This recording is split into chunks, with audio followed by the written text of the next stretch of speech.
right. Hello, everybody. Welcome back to the New Columbia Movement YouTube channel. I appreciate you all tuning in.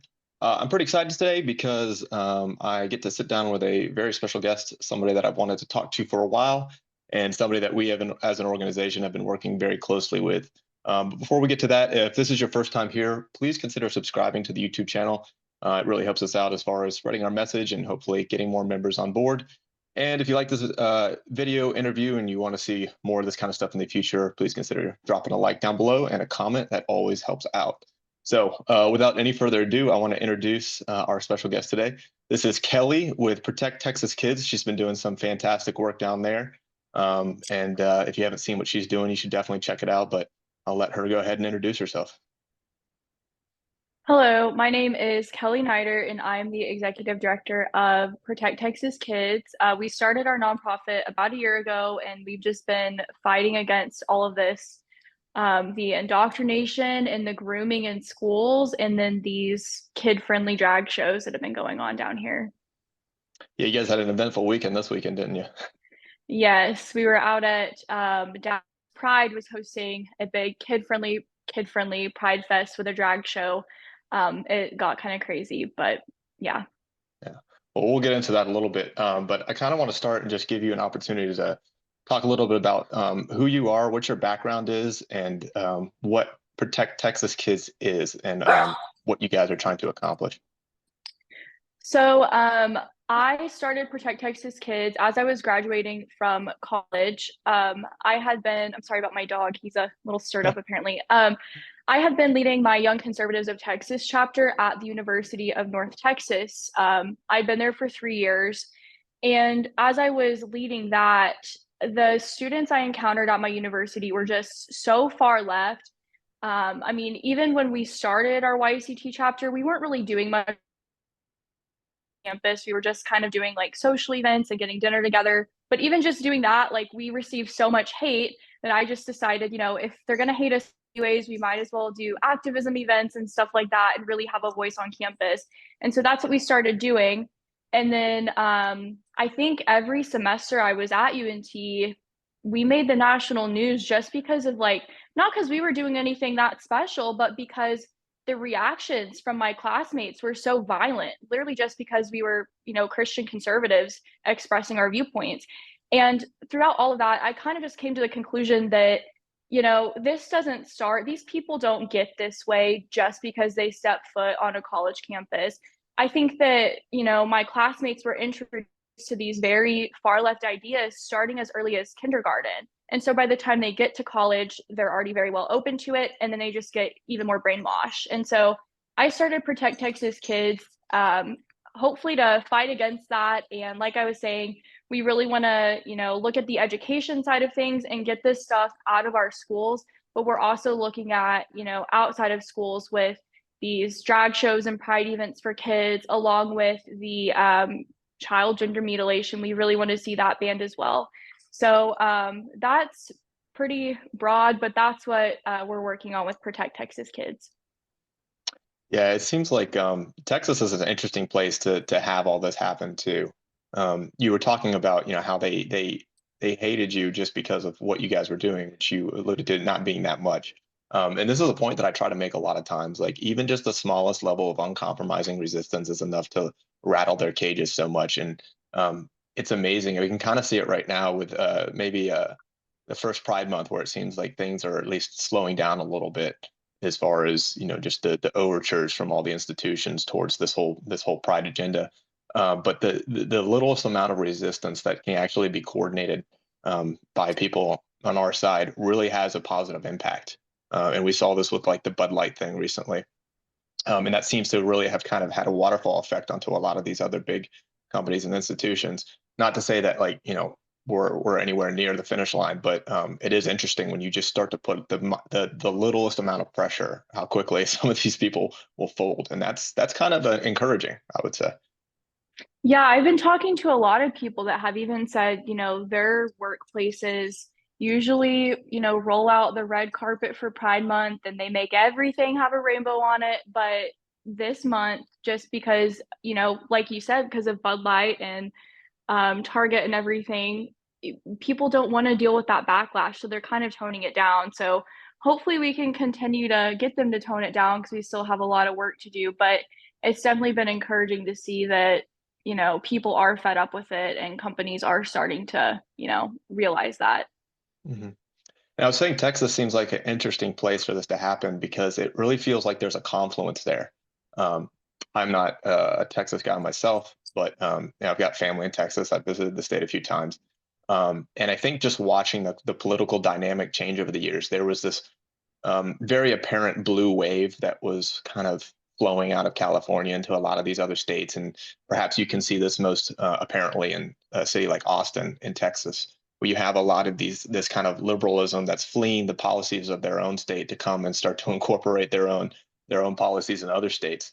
Um, but maybe at a certain point, it seems like Texas and Texans figured out that like, we don't just have to roll over for this.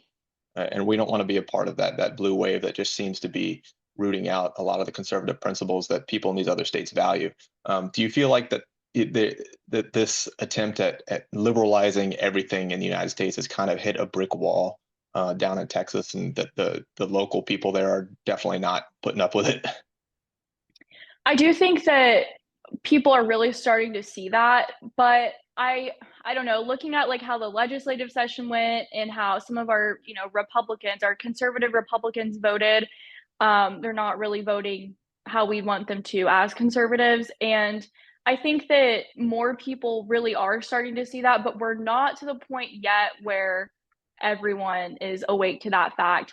But I mean, I do think that this whole thing down here with Ken Paxton and how many Republicans in the Texas House voted to impeach him, Mhm. when he's done this really good conservative work for us, I think that that opened a lot of eyes. And that's really just the tip of the iceberg. I mean, some of the stuff that happened in the legislative session, some of the bills that died because our so called Republicans wouldn't vote for them. Well, it wasn't even that they wouldn't vote for them; they were just killed. They were never even given hearings.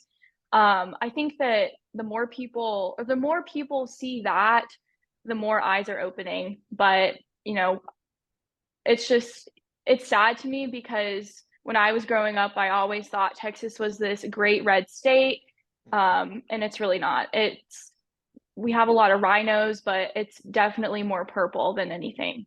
Mm.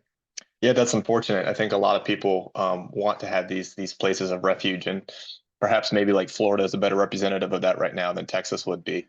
But it's perhaps red in so much as there's not a level of resistance or a level of pressure that's being applied by the liberal industrial complex, if you will, the terminology I like to use for them. Because as soon as that starts to come down, you really can separate the wheat from the chaff and identify, well, who are the rhinos and who are the real populist, conservative, Trump camp type candidates who are actually going to push back on these measures. And it is interesting because I always have thought of Texas as kind of a grassroots resistance area, but yeah, it's certainly. Do you think there's a trend maybe towards getting some of these better candidates in office, or is it kind of a reoccurring issue that you're going to have just more rhinos? I do think that, I mean, I've already seen good conservative candidates announcing this past week. Some of those candidates, there's one in a district near me who just lost his primary by, I think, a couple thousand votes. I mean, it was very close. So I think this time around, he could win it. And that's happening across the state. There's good candidates like that who are running. Of course, the left and the rhinos have, it seems like, a lot more money that they're willing to throw at their candidates to make sure that they win. But I do think that at the end of the day, we'll definitely have some good people getting in this time. I mean, every session, it seems like we all get so fed up with how our state rep votes and how much of a rhino they are. And then when it comes time to vote, we forget that. But this time, I do think that we are going to have some luck, hopefully. So, When you guys are out, and a big part of your organization is actually being out on the ground at some of these events, like the most recent example was this past weekend. What's the reaction like on the ground? Because the videos that you post on Instagram, obviously you see the negative reactions, but do you guys get a lot of support for what you're doing too?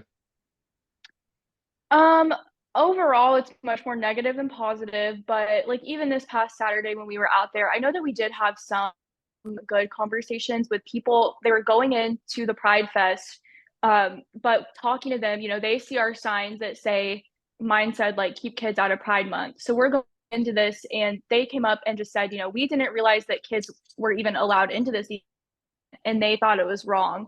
They continued to go in the event anyways, but they did at least acknowledge that they claimed they didn't know, and they agreed with us on that. But overall, sometimes we'll have people, not at this one because it was, a Pride Fest, but sometimes if we're out, like a few months ago, we were in Fort Worth and people were driving by. There were conservatives out there that had no idea what we were doing out there. They hadn't heard of it, but they would, park their car and come join us. So we do see that sometimes. But overall, I'd say it's much more negative responses than positive when we're out there. What's the turnout like for you guys when you guys go to these events? Do you have a pretty good cadre of people that are there supporting with you, or is it a smaller group in comparison to what you're It protesting? kind of, it definitely is smaller, and it's disappointing because, we're doing this for the kids. We want to protect the kids, and that should be the priority for everyone. Hmm. Um, and we do have, maybe 10 people who are always out there with us, in addition to the new Columbia movement guys who come out, which we really appreciate. But overall, definitely smaller numbers than what should be out there. That's always disappointing to me. And the reason, obviously wanted to highlight your organization, what you're doing beyond the fact that we work very closely with you guys, is it's important to highlight the action oriented steps that we can be taking. And if only we could get more people motivated now to do it, right? This whole silent majority thing is kind of a misnomer. The idea that we can maintain and effectively fight this cultural battle by maintaining some level of silent majority, that's not the case. One thing that the left is very good at, and they've been doing it time and time again over the past several years, is they get out and they get active and they get loud. And when they do that, it creates this image as if they have a monopoly on public opinion. And I think many of them believe that. They think that they are kind of uncontested. And it especially reinforces that idea to them is when there is some level of resistance, like what you guys are doing down there, if there's not enough people out there really representing those values, it does make us look like we're in the minority and we're on the outs, which, a saying that's very real is perception is reality. So what that means in my head is we need a heck of a lot more people to get out there and actually be willing to stand up for your values, get public about it, be honest and be forthright and front facing about what you believe, and try to make a big change in your community because that's where it matters, in your local community. I fully agree. And I think that, the majority of Americans do not want these disgusting events for children. Like you can get online, and every time one of these events happens, the footage goes viral. Everybody is completely outraged. But at the end of the day, our side is just, they're willing to tweet how gross it is, and they're willing to tweet how mad they are, but they're not willing to actually get out there and stand with us. So I know we have a lot of support, at least online, but people are just, they're lazy, or some people are losing their job if they come out there with us, which I get, but still, I don't think that that can be an excuse anymore. We're past that. So definitely do have people that agree with us, a lot of people that agree with us. They're just not willing to take a stand. So when we are out there, completely outnumbered, the videos make it look like more people are in support of these events, but that's not the reality of the situation. There's a notorious example that we talked about in our last video. One of the protests that you guys were going to, where 3 of our members were attacked and sprayed in the face by some pepper spray. What has been the reaction from the crowds that you guys are out there in opposition of? We saw the videos from over the weekend. You can probably talk about that a little bit. It seems very very violent. Yes, it definitely, things have escalated. I mean, I'm at the point where starting last fall, I think I just start bringing private security with me to all of these events. Because if I don't have my private security, like I do get targeted. There was one I stopped by. The Antifa group was actually hosting some rally in Dallas against the anti-LGBTQ legislation, which in reality was just like bills that would ban kid-friendly drag shows, and they went crazy. I just stopped by that rally. I found out about it at the last minute, and I didn't have my security there. And I just stood on the outskirts trying to get videos, and immediately these people like mobbed me. And Mm, luckily, one of their people was getting arrested, so there were police right there, so they didn't do anything. But I know they would have, if there weren't police right there. And we've definitely seen that, with the nuclear movement guys a couple months ago who got pepper sprayed. They were literally just standing there. Like they were not doing anything to instigate. I mean, they had just gotten there too. Um, these people are getting way more violent. And even last night, I was looking on Twitter at some of the replies to the video we had from this past Saturday of me getting threatened. And people were encouraging it. Somebody was saying that maybe if they start picking off all the anti LGBTQ activists, the rest of us will get scared and we'll just stop. mm. Basically, encouraging others to shoot me. It's wild to me that people are thinking that way. And the reality of it is we're called Protect Texas Kids. Like we're out there for the children, and this is the reaction we get. I mean, this past Saturday, like I had mentioned, I'm literally just standing there with my sign that says keep kids out of Pride Month. And this woman keeps telling me she's gonna get shot in the head. She keeps asking me to come to her side of the barricade. I'm assuming so she could assault me. Just no shame. Even when the police and my security escorted me out, she was still trying to come up to me and get close to me, and police had to kind of push her away. So these people really are at the point where they're willing to do anything and they are willing to get violent. Wow. What's been the what's been the response from the police? I mean, at the Fort Worth incident, I think they were pretty reactive as far as getting on top of those guys there. But um, do you feel like the police are really there and they're doing their job to the best of their ability, or do you feel like there might be some hindrance on their part due to the political nature of these events? I think it's kind of just dependent on the city we're in. I think that Fort Worth police has been like the most responsive, but like Dallas PD this weekend, escort me out of that event. But I think it's only because my private security was there and had talked to them. Mm, Um, they allowed that woman to just scream at me that I'm gonna get shot in the head. Nothing happened to her. And even the police, they have like their gay pride flag patches on their uniforms, and their police dogs had pride flags on their harness things. So, which I know, some of the police, I'm sure they don't agree with that, but their department is doing it altogether. But overall, I definitely think that the police are not doing all they could to, protect us and stop what's going on. But at the end of the day, I think that it's just the political climate. The police are not really on our side, as many conservatives think. But yeah, well, this is where I would say perhaps it gets a little Machiavellian, but um, we really have to be willing to use the levers of power while we still have them to create a as much as we can a risk reward scenario for these types of people who want to get violent and who want to act out like this. Because if we don't, and it is difficult, especially when you talk about, these district attorneys that aren't necessarily willing to, or more often than not, are seemingly attempting to sow a little bit of disunion by letting these criminals back out on the street. But for our guys who got assaulted, like we need to throw the book at them as hard as we can, and we need to leverage the institutions and the courts as much as we can to say that this stuff is not acceptable. And hopefully, just kind of working at that over time, it starts to make these people realize that they're not immune. And that's why I think it's so much more important to do this on a local level, because that gets increasingly more difficult when you get up to the state and the federal level, right? Because there's much more influence from the institutions on that side. But you think that's like, do you think that I guess my question would be, when making these threats and they're getting violent, it doesn't really seem like they have any fear of what the repercussions are going to be. I agree. They definitely don't. I mean, like I said, that one woman that was threatening me this past weekend, she did not even care that the police were standing right there. She continued to approach me until they had to push her away.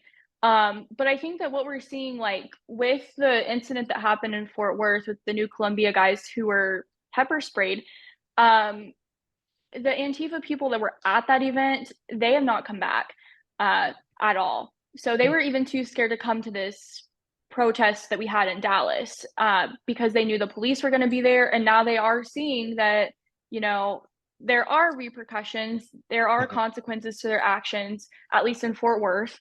But I mean, they had several protests since then, and there's no sign of them. So I think that if we can continue to have, you know, it's terrible what happened. I feel so bad for the guys that were pepper sprayed, but at the end of the day, you know, I think that it was beneficial to at least, you know, we're gonna hold these people accountable and they are going to be prosecuted and they are, you know, going to see that have to face consequences.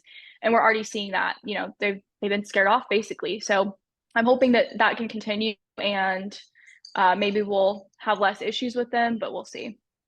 Yeah, that's really important.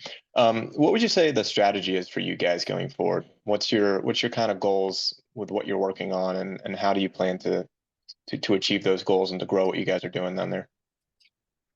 I think we're for sure going to be continuing these protests. I mean, we have a couple more planned for Pride Month for sure. And then after that, I know we have a protest coming up as well that's for one of these gender modification mutilation clinics for children. Mm, But aside from that, I think one of the big things that we're doing right now is getting this footage of these people acting absolutely insane and just trying to expose that. And that's pretty easy to do because, you know, we literally just stand there and they attack us and scream at us. But once people see that, I know that that is really eye opening. I mean, that footage from just this weekend, there's literally no excuse for that kind of behavior. And the fact that we're getting those kinds of violent reactions because we're, again, literally advocating to protect children. Um, a lot of people seeing that, it's just eye opening for them. So we're going to keep doing that and just exposing how disgusting these people on the left are. And then once the school year starts back up too, we're just going to continue going to school board meetings and trying to hold some of these school boards and teachers accountable for what's going on in the education system, because that's a really big mess too. I've heard so many stories from local parents in the Dallas Fort Worth area about, you know, their children going to school and being secretly like socially transitioned, without them knowing. Like the teachers do that against the parents' will. They don't inform the parent and they help the children hide it while they're, you know, they change when they get to school into the clothes they want, and then they change before their parents pick them up. And the school does not tell the parents anything. There was one story in particular I heard a few weeks ago, actually, I believe in Frisco ISD, which is around the Dallas Fort Worth area. And this happened to a girl. And by the time she got to high school, she actually attempted to commit suicide because she had been socially transitioned to be a boy while she was at school. And it just got to be too much. And she had all these mental issues going on, but instead of actually addressing them, her teachers were telling her, no, you're a boy. So she tried to kill herself. Luckily, she didn't. And her mom obviously found out what was going on and pulled her out and is homeschooling her. But I mean, that's really just the tip of the iceberg with what's going on in these schools. So we have a couple months of break from that, but once August rolls around, we're going to be back at that as well. So yeah, that's really tragic. I mean, and there's so many examples of that and stories that don't turn out as well. And it's such an issue because we are attacking this from a point of, I would say, charity, right? We don't affirm something that we know to be harmful to somebody. We don't say that the guy who's sitting on the street corner shooting up meth, that he should continue to do that because that's a part of his identity. And we see the statistics about what happens to these kids as they're transitioned, and we know that even after the surgeries and whatever little things that they can do to try to quote unquote affirm their identities. sorry. No, you're fine. Only ends up harming it later on down the road, especially as it gets more and more difficult to dig yourself out of that hole. So we just have to remember too, I think, to meet all of this in charity and recognize that there are people who are acting with, I would say, the intent of pure evil, but there are also a lot of people who are being victimized by this too. And so we have to be able to walk that line to understand that, our charity should meet these victims, and we should also be uncompromising towards the people who are intentionally trying to harm others. And that kind of makes me want to ask, I see you've got a cross there behind you on the wall. How important does your faith play into this whole cultural fight? It's definitely my faith is I feel why I'm doing what I'm doing. You know, I was raised Christian, Southern Baptist, and then I got to college and I actually went to University of Mary Hardin Baylor down in Central Texas area. It was a Baptist college, but I feel like when I got there, I actually kind of like I kind of stopped going to church and I wasn't as involved because I felt like I kind of took it for granted because it was, a Christian school. But when I got to the University of North Texas, I transferred there my sophomore year. There's no way I could have gotten through my experience there without God, truly. So I feel like I really fell back into it then. And, every day even when I'm doing with Protect Texas Kids, there's no way I could be doing this without, knowing that God is on my side. And, there's just so much of this I feel on the left, it's just pure evil. Mm. And, we have to have God with us. And it's very sad when I see these people out, these counter protesters who just they especially go after New Columbia movement when we're there because you guys are praying and they hate that. Like they go ballistic, literally just standing there and praying. I mean, I think a lot of these people are just evil and you can tell. But like I said, just getting those reactions from these crazies on camera and posting it, that's enough. Like that is beneficial for people to see. So I don't know, but we'll keep doing it.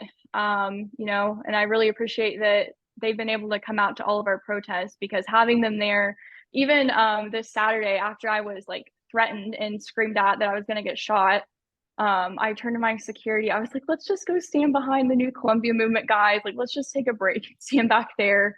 Um, but I don't know. We've really appreciated having them there. Yeah. Yeah, no, I'm a big believer in the power of prayer. And I think that it's very obvious to me that when the prayer started, it's clearly inciting a reaction that's a little bit more than just physical. There's obviously a spiritual element to all of this, and that can't be more clear to me. So, I believe in the power of prayer to have a positive effect. And especially as things kind of deteriorate and get more violent, I believe that the power of prayer is going to be important as far as keeping what you guys are doing, keeping everybody safe. One last question, because I really do like what you guys are doing down there. Has there been any conversations or anything? I know you're focused down in Texas, but kind of taking the what you've built down there in Texas with Protect Texas Kids and translating that to some of these other states where I think they would also really benefit from a movement like this and tackling these things on a local level in their states and regions. I know that when we first launched, there were a couple other states that basically like took our idea and replicated it. Like we follow each other on social media. I can't even think of which states they are off the top of my head, but we don't like necessarily work with them, but Mhm. they're doing pretty much the same thing in their state. So I think that, my hope would be that the more we do, like the more visible our work becomes, maybe more states will catch on and do it. But at this moment, I mean, I run the Protect Texas Kids one. It's my full-time job, and I don't really have the ability to yet, go to other states and start it. But I really would like to see other people in other states kind of take the initiative and do something similar. Yeah, I would too. So there you go. If anybody's watching and they're looking for a way to get active in their local community, start a Protect Illinois Kids or Protect Virginia Kids or whatever. I mean, we could use what you guys are doing. I think everywhere around the country right now, it would be really critical as far as turning the tide back. So, but yeah, this has been a great conversation, Kelly. I really appreciate you sitting down and talking with me. I want to give you an opportunity just to tell people where they can find you and how they can support you. Yep. So our website is protecttxkids.org. And on there, we have a weekly newsletter we send out. There's a sign up for that. We have all of our social medias linked on there, as well as upcoming events. So protecttxkids.org is definitely the best place to start. There's more info about us and everything. So I would start there. Perfect. Yeah, that's great. We'll drop a link in the description for that so people can go and check that out if they want to. And I know you guys are obviously very active on Instagram too. So if you guys Yes. are in the Texas area and especially like Dallas, Fort Worth seems to be where you guys are centered at. But if you're anywhere in Texas and you hear about these events, take the opportunity to go be a part of it. It's really, really critical. Everything that is important right now is action oriented. We need to get people out. We need to get people to be a part of this effort. So, Kelly, thank you very much for sitting down with me. Thank you for everything you're doing down there. Hopefully, I'll get down to Texas one of these days and be able to come out with you guys and be a part of one of these protests. That would be great. So, but other than that, thank you guys again for watching. If you're not subscribed already, please do subscribe. Share this video, and it helps us out a lot. Give it a like, and we will catch you in the next one. God bless.